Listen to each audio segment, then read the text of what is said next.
Hello guys, welcome back to my YouTube channel Clam Code. Okay guys, അപ്പോൾ നമ്മൾ ഇന്ന് ഉണ്ടാക്കാൻ പോകുന്നത് മത്തങ്ങയും പയറും എരിശ്ശേരിയാണ്.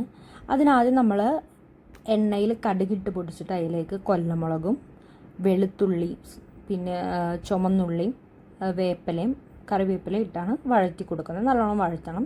ഇതിൽ ആക്ച്വലി നമ്മൾ എടുത്തേക്കുന്ന ഐറ്റംസ് വരുന്നത് മത്തങ്ങ 1 കിലോ എടുത്തിട്ടുണ്ട്, വൻപയർ 100 ഗ്രാം എടുത്തിട്ടുണ്ട്, തേങ്ങ ചിരകിയത് 1 എടുത്തിട്ടുണ്ട്, പച്ചമുളക് 3 എണ്ണം, കറിവേപ്പില 2 എണ്ണം, വറ്റൽമുളക് 4 എണ്ണം, ചുവന്നുള്ളി 10 എണ്ണം, കടുക് 1 ടേബിൾ സ്പൂൺ, ആവശ്യത്തിന് ചേർത്തെന്ന് വെച്ച് കുഴപ്പമുണ്ടായിരുന്നു, വെച്ച് വാരി കുരിയിടണ്ട, ജീരകം 1/4 സ്പൂൺ, വെളിച്ചെണ്ണ ആവശ്യത്തിന്, ഉപ്പ് ആവശ്യത്തിന്, വെളുത്തുള്ളിയും ആവശ്യത്തിന്. ഇത്ര ഐറ്റംസാണ് മൊത്തം. ഓക്കെ, അപ്പോൾ വഴഞ്ഞ് വരുമ്പോഴത്തേക്കും നമ്മൾ അതിലേക്ക് നമ്മൾ ചിരകി വെച്ചിട്ടുള്ള തേങ്ങ ആഡ് ചെയ്ത് കൊടുക്കുന്നുണ്ട്.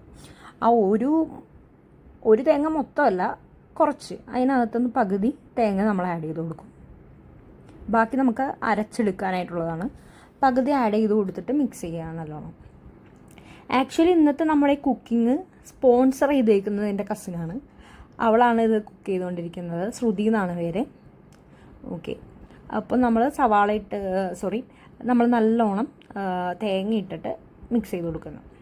നല്ലോണം മുരിയണം, വറുത്തെടുക്കണം നല്ലോണം.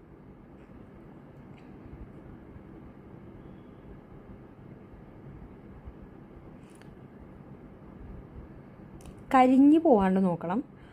നമ്മളിത് ഗ്യാസിലല്ല ചെയ്യുന്നത്, അതുകൊണ്ട് തന്നെ ലോ ഫ്ലെയിമിലേക്കോ ഹൈ ഫ്ലെയിമിലേക്കോ അങ്ങനെ ഒരു ഫ്ലെയിമേ ഇല്ല. ഒറ്റ ഫ്ലെയിമിലാണ് നമ്മൾ പൊയ്ക്കൊണ്ടിരിക്കുന്നത്. നല്ലോണം മിക്സ് ചെയ്ത് കൊടുക്കുക. കരിഞ്ഞു പോകരുത്, അത്രേ ഉള്ളൂ. കരിഞ്ഞു കഴിഞ്ഞാൽ അതിൻ്റെ ടേസ്റ്റ് പോവും. അതിലേക്ക് നമ്മൾ ആവശ്യത്തിന് മുളക് പൊടി ഇട്ട് കൊടുക്കുക. നമുക്ക് എന്തോരം എരിവ് വേണോ അതനുസരിച്ചിട്ടാൽ മതി. മഞ്ഞൾപ്പൊടി ആഡ് ചെയ്യുന്നുണ്ട്. നല്ലോണം മിക്സ് ചെയ്യുക. അതിനുശേഷം നമ്മൾ ഉപ്പി പറ്റിച്ച മത്തങ്ങ വൻപയർ ആഡ് ചെയ്ത് കൊടുക്കുന്നുണ്ട്.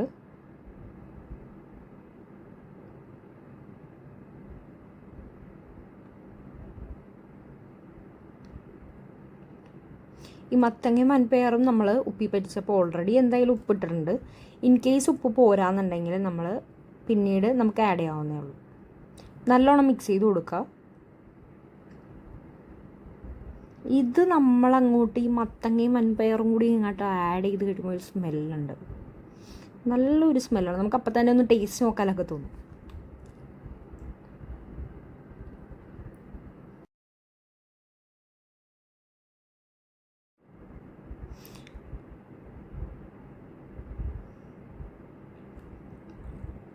ഇനി നമ്മൾ ഇതിലേക്ക് ആവശ്യത്തിന് വെള്ളം ഒഴിച്ച് കൊടുക്കുന്നുണ്ട്. ആവശ്യത്തിന് മാത്രം ഒഴിച്ചാൽ മതി, കുറേ ഒഴിക്കണ്ട. ഏകദേശം 1 ഗ്ലാസ്സോ അങ്ങനെ എന്തെങ്കിലും ആഡ് ചെയ്താൽ മതിയാവും.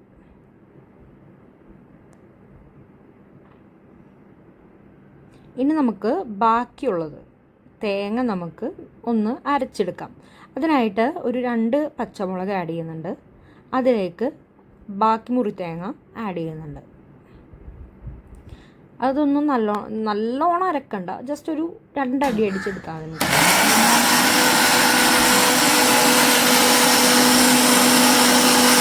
അത് നമുക്ക് കറിയിലേക്ക് ആഡ് ചെയ്ത് കൊടുക്കാം. എന്നിട്ട് നല്ലോണം മിക്സ് ചെയ്യണം. ആ പാൽ ഇറങ്ങാൻ വേണ്ടിയാണ്, അല്ലെങ്കിൽ അവിടെ ഇവിടെയൊക്കെ ഇട്ട് കിടക്കും. അതിന് പകരം നല്ലോണം മിക്സ് ചെയ്ത് കൊടുക്കാം. ആക്ച്വലി നമ്മുടെ കറി റെഡി ആയിട്ടുണ്ട്. നല്ല അടിപൊളി ടേസ്റ്റാണ് ആക്ച്വലി ഇങ്ങനെ ഈ കറിക്ക്. ഞാനൊരു ചിക്കൻ അല്ലെങ്കിൽ നോൺ വെജ് ലവറാണ്, പക്ഷേ ഇതിൻ്റെ സ്മെല്ല് എനിക്ക് ഭയങ്കരമായിട്ട് ഇഷ്ടപ്പെട്ടു. എല്ലാവരും എന്തായാലും വീട്ടിൽ ട്രൈ ചെയ്ത് നോക്കണം. ഇത്രയേ ഉള്ളൂ, വെരി സിമ്പിളായിട്ട് നമുക്ക് ചെയ്തെടുക്കാം. കലക്കൻ ടേസ്റ്റാണ്. എല്ലാവരും വീട്ടിൽ ട്രൈ ചെയ്ത് നോക്കുമെന്ന് വിശ്വസിക്കുന്നുണ്ട്. എന്തെങ്കിലും കമൻസോ അല്ലെങ്കിൽ ചേഞ്ച് ചെയ്യണമെന്നോ അല്ലെങ്കിൽ എന്തെങ്കിലുമൊക്കെ ചേഞ്ചസ് ഞങ്ങളുടെ ഭാഗത്ത് നിന്ന് വരുത്തണം എന്നുണ്ടെങ്കിൽ നിങ്ങൾ കമൻറ്റ് ചെയ്യുക. Thanks for watching my video. Once again thank you so much. By.